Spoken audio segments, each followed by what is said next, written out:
Mi nombre es Federico Botaro, yo ya sé que todos los meses me saludan. Gracias a todos por quedarse, gracias por haber esperado. ¿Sí? Hoy es nuestra tercera reunión científica del calendario 2025. Hemos invitado desde la Sociedad Argentina de Educación Médica a la doctora María Fernanda Verdaguer. María Fernanda me prohibió que hiciera comentarios acerca de su hoja de ruta, solamente me habilitó a poder contarles que ella es jefe del servicio de psiquiatría del Hospital Británico. Yo también trabajo en el Hospital Británico, me une una relación de ya casi 2 décadas a María Fernanda, tengo profunda admiración, digamos 2 décadas, tengo profunda admiración y la hemos invitado a hablar de un tema bastante particular que tiene que ver con el sueño. Les pido por favor que no se queden dormidos, ¿sí? Así que disfrutemos la María Fernanda. Gracias.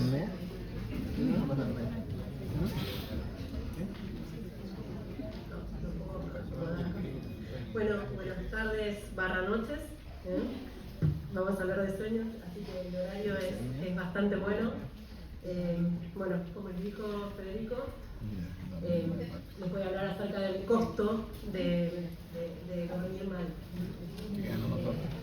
Esto es parte de mi hoja de ruta, se escucha porque me queda como alto, ahí va. Esto es parte de mi hoja de ruta, pero lo importante es eso, que soy psiquiatra, soy ahora, hace 3 años, la jefa de psiquiatría del Hospital Británico. Trabajo ahí desde hace muchos años, hace 23 años, nos conocemos hace 23 años, y hice toda mi carrera hospitalaria en Hospital General ahí. Bueno, y arrancamos con la noche. Les cuento, esto tiene un poco de historia personal, me pongo un poco nostálgica porque cuando discutimos con Federico el título y hablábamos sobre esto, me acordé de los primeros seminarios que yo daba sobre fisiología del sueño hace más de 30 años. Y me acordé mucho de uno de los libros, quizá el libro más lindo que tuve en mi vida, que lo tengo todavía, que arrancaba el capítulo del sueño haciendo una cita acerca de la mitología griega. Entonces empezamos con la noche, la diosa de la noche era Nix, y Nix tuvo, según la mitología griega, varios hijos, pero un par de gemelos que nos importa especialmente, que eran Hipnos y Tánatos. Hipnos, el dios del sueño, y Tánatos, el dios de la muerte. Hesíodo decía en la mitología griega que el sueño es hermano de la muerte. El libro, que es el libro de Kandel, que probablemente muchos de ustedes lo conozcan, discutía este concepto, ya casi en el siglo XXI, pero mencionaba las muchas referencias en la literatura y en la cultura acerca de la proximidad entre el sueño y la muerte. Entonces, lo primero que les quiero decir y graficar mucho es que el sueño no es hermano de la muerte, no tiene nada que ver con la muerte, es un proceso activo, muy activo y muy bien regulado.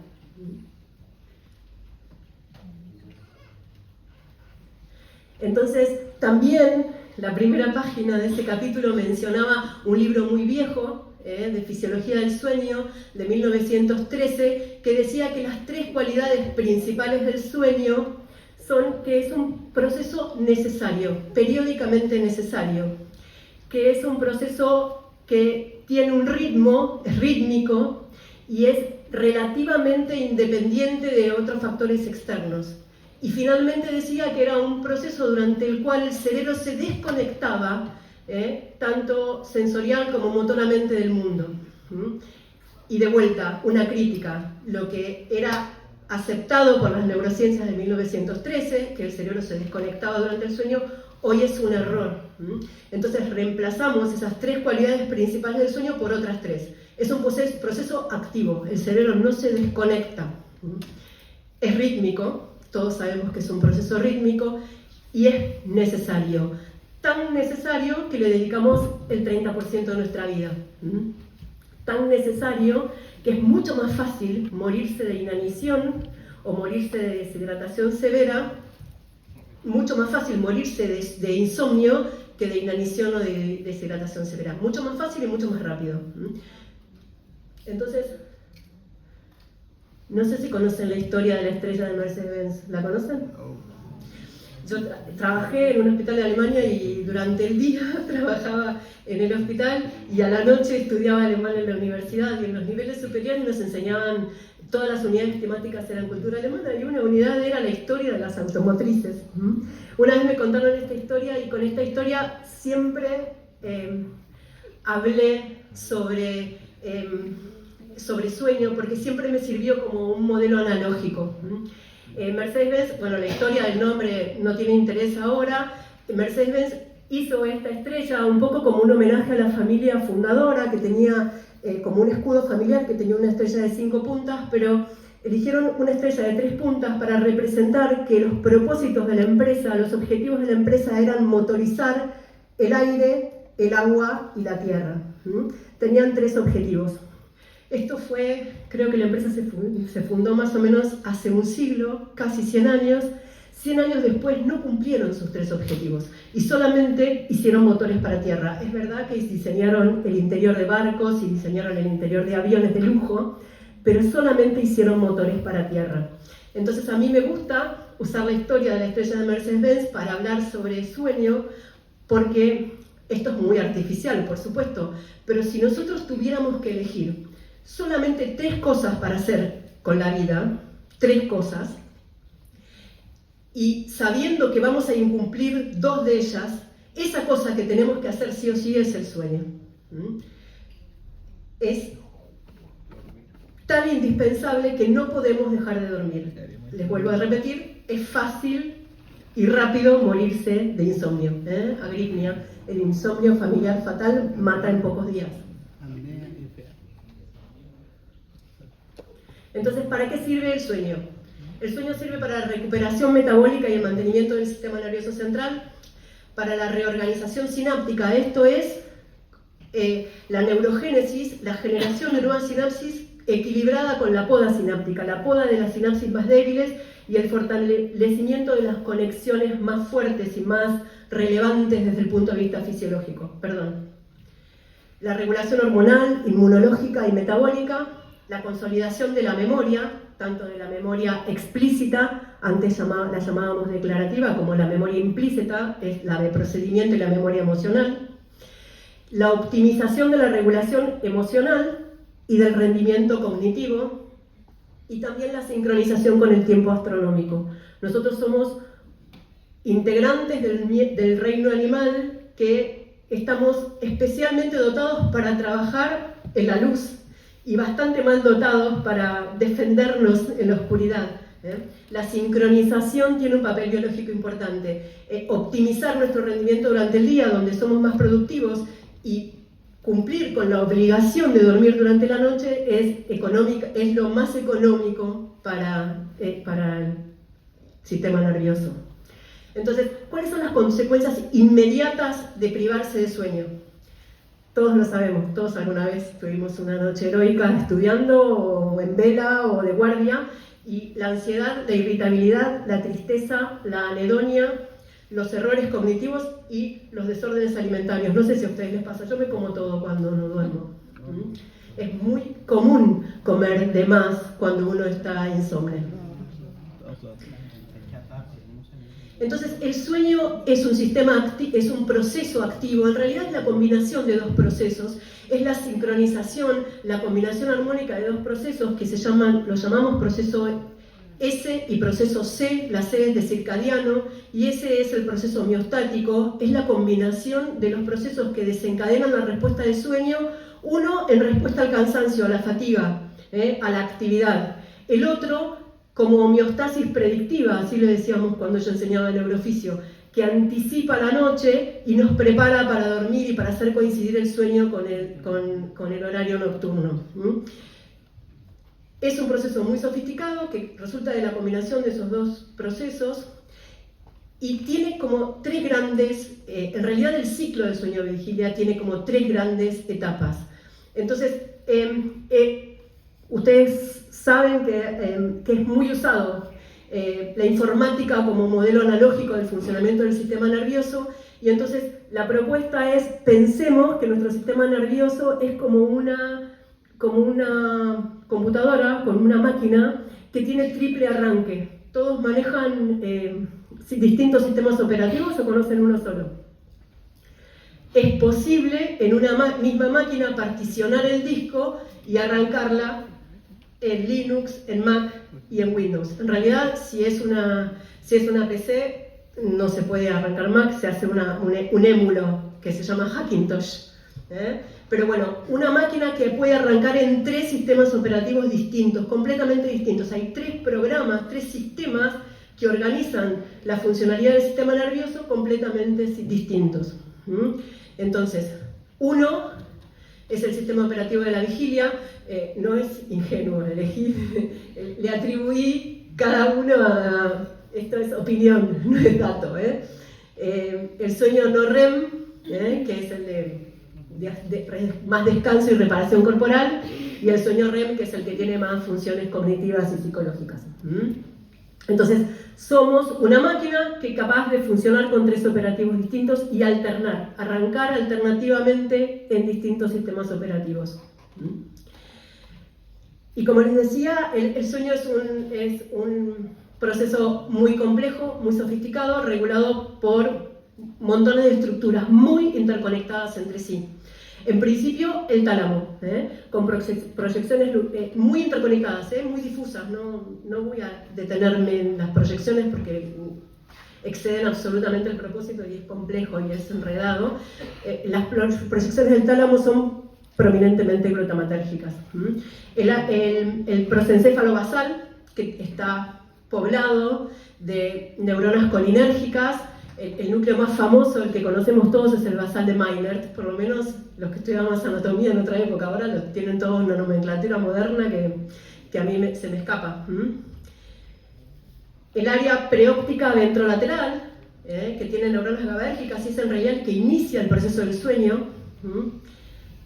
El hipotálamo lateral y posterior, que contiene los cuerpos celulares de las células orexinérgicas, orexina y hipocretina. Ustedes saben que son sustancias que tienen 2 nombres, pero que son las mismas.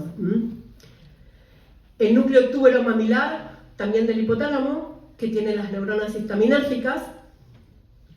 El área tegmental ventral, el origen de las proyecciones dopaminérgicas, al sistema límbico y a la corteza.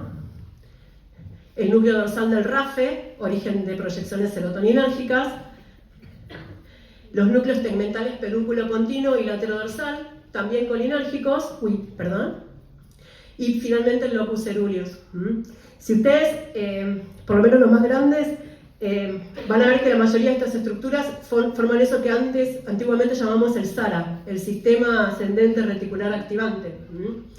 Y lo interesante de esto es que esto está todo muy interconectado entre sí, y que todos estos centros son en realidad promotores de la vigilia, con excepción del área preóptica ventrolateral, que es la que inicia el sueño.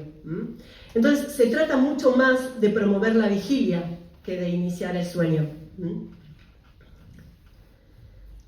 Les decía que el sueño es el resultado de la combinación de 2 procesos, un proceso reactivo, un proceso homeostático, que dispara la respuesta del sueño a partir de la acumulación de subproductos del metabolismo celular. Esto es la adenosina. La adenosina es el blanco de la acción de los fármacos como la cafeína, que inhiben receptores de adenosina. Y por el otro lado, el proceso circadiano, que es el proceso predictivo, el que hace sincronizar el sueño con la noche.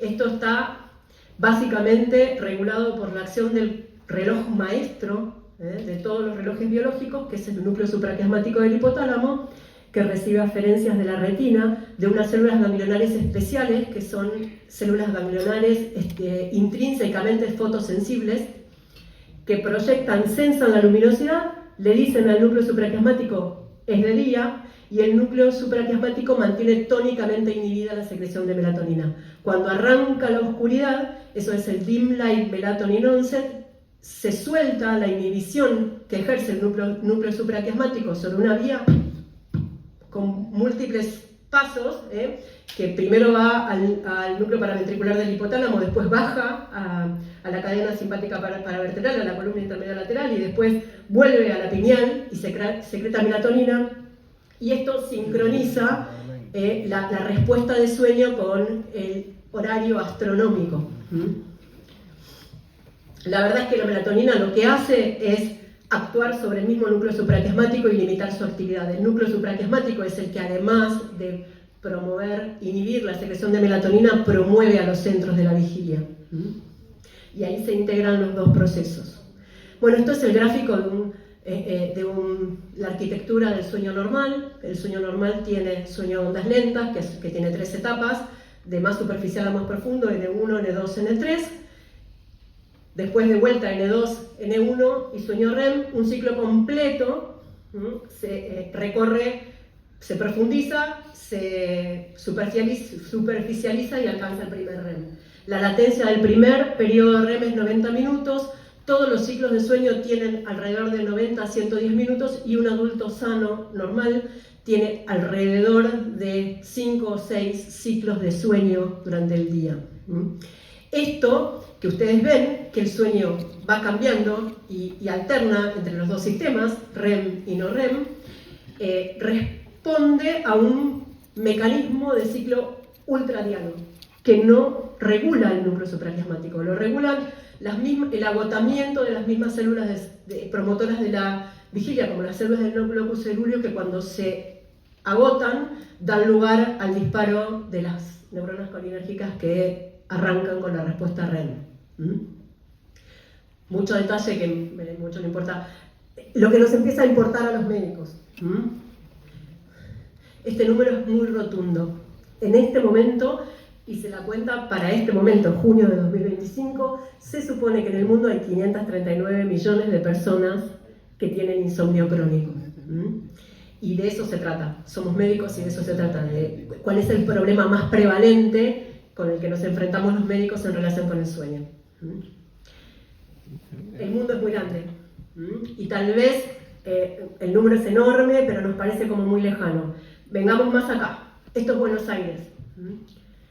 Con el mismo cálculo, en este momento en Buenos Aires hay por lo menos 210.000 personas que no van a dormir esta noche, que no van a dormir al menos en 3 de las próximas 7 noches y que viven de esta forma, durmiendo mal, hace por lo menos 3 meses. Eso es la definición del insomnio crónico. Dato importante, son 210.000 personas, adultos, no estoy contando niños, adultos, porteños que no duermen, que duermen mal, y de ellos 164.000 son mujeres. Por suerte no es mi problema. Debería decir somos mujeres, pero yo no tengo insomnio. 164.000 de 210.000. ¿Por qué? Porque la prevalencia del insomnio es alrededor del 10% en adultos promedio, pero sabemos que es más frecuente en las mujeres. En las mujeres, si uno separa a las mujeres del resto de la población, las mujeres adultas tienen 15% de prevalencia de insomnio.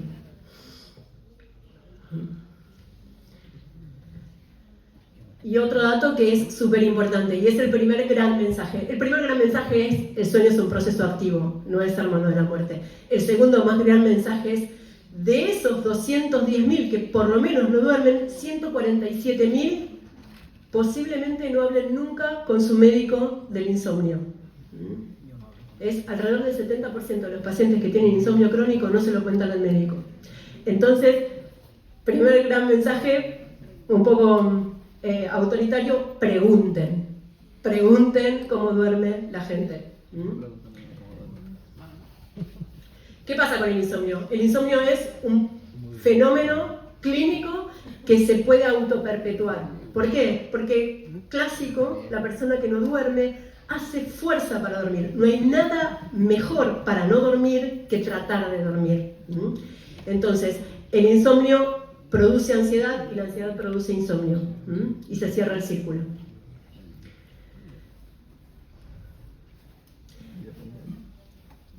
Hay mucha asociación entre el insomnio y condiciones psicopatológicas. Vamos a tomar 3 de las más relevantes. El insomnio se asocia epidemiológicamente de una forma muy especial con los trastornos de ansiedad, con la depresión, nos vamos a detener un rato en la depresión, y con las adicciones. No sabemos si el insomnio es un factor de riesgo o es un síntoma prodrómico, no está demasiado claro en todos los casos. Lo que sí sabemos es que un paciente que tiene insomnio, que duerme mal, tiene 2 veces más chances de tener un trastorno de ansiedad, tiene 4 veces más chances de tener depresión y 7 veces más chances de hacerse adicto a alguna sustancia.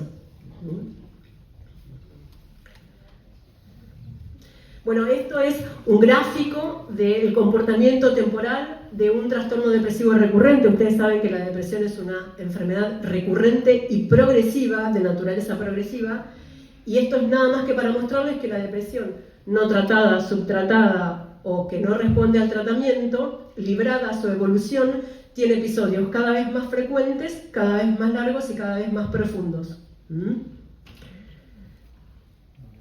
¿Qué pasa en la comorbilidad entre el insomnio y la depresión? Hasta el 70% de los pacientes deprimidos suma insomnio. Históricamente consideramos el insomnio un síntoma, de hecho está entre los criterios diagnósticos del DSM-5 para la depresión.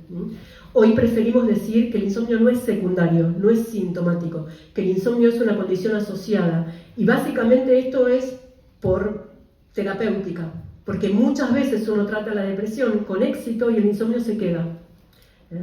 Entonces, el insomnio debe ser considerado como una condición relativamente asociada, pero relativamente independiente. En los pacientes que lo combinan con depresión, el insomnio es más persistente. O sea, el insomnio de los pacientes deprimidos es peor que el insomnio de los no deprimidos. Los pacientes insomnes tienen peor respuesta a los tratamientos antidepresivos. Los pacientes deprimidos con insomnio responden peor al antidepresivo. Y los pacientes que duermen mal tienen más recurrencias y peor pronóstico a largo plazo. Son los que evolucionan hacia los episodios más graves, más profundos, más largos, más frecuentes. El insomnio también está asociado con un riesgo cardiometabólico. Y esto se debe a que en los pacientes con insomnio está demostrada o está documentada la disminución de los niveles circulantes de leptina, que es la droga inhibidora del apetito, la hormona.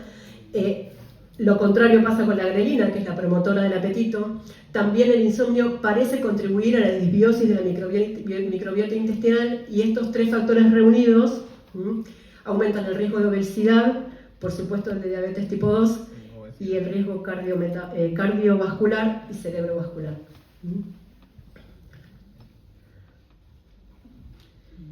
Y la otra es, en el título habíamos puesto esto de si podemos trabajar borrachos de sueño. Esto es algo que nos importa especialmente a nosotros los médicos, porque muchas veces trabajamos mal dormidos, y nosotros tenemos un trabajo en el que la toma de decisiones es sofisticada, delicada, y lo que está en juego son valores, son cosas invaluables, no valores, invaluables.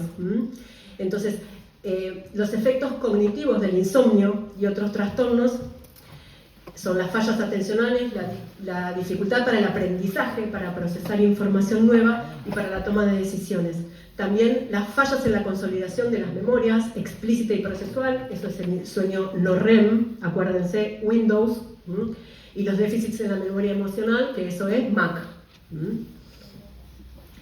Y esto es, digamos, un dato que parece anecdótico, pero que es también así como muy ilustrativo. 24 horas de deprivación de sueño o el sueño crónicamente insuficiente, por ejemplo 4,4 o 5 horas de sueño, que es insuficiente. Insomnio también se define con un sueño regular en TTS, tiempo total de sueño, menor a 6 horas y media. Puede resultar en una disfunción cognitiva que es equivalente a estar borracho, a estar alcoholizado. Entonces, ¿cuántas veces nosotros trabajamos borrachos?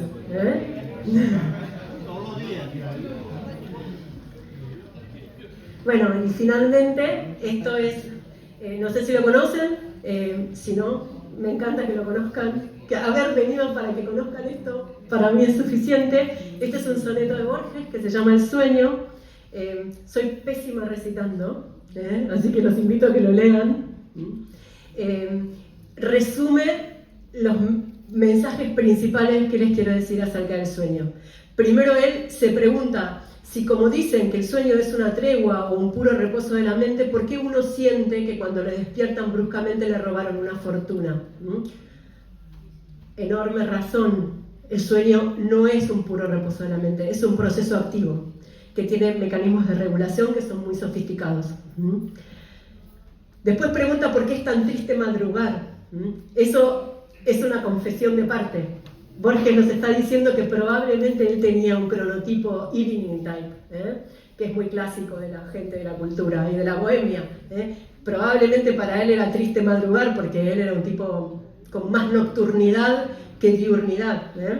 Pero de todas maneras, madrugar o dormir poco y dormir mal es triste. Es una causa de tristeza. Y es más que triste, es depresógeno. Es causal de depresión, es un factor causal de depresión, un factor de riesgo para la depresión. Y él dice esto de que por qué uno siente que le robaron una fortuna si lo despiertan bruscamente. Y justamente las oportunidades perdidas para dormir bien valen una fortuna en salud cognitiva, en salud metabólica. Y después dice que la hora nos despoja de un don inconcebible tan íntimo que solo es traducible en un sopor que la vigilia adora de sueños. Una manera magistral de describir el mundo interior de un tipo creativo. Y la indemnidad de los procesos del sueño nos permite tener una actividad psíquica consciente, despierta, alerta, con perfecto rendimiento atencional, sensible y creativa. Entonces, tal vez no hay mucha información, pero Borges alcanza para lo más importante que un médico tiene que saber sobre el sueño. Es activo, es valioso, y no dormir es triste. Bueno, muchas gracias.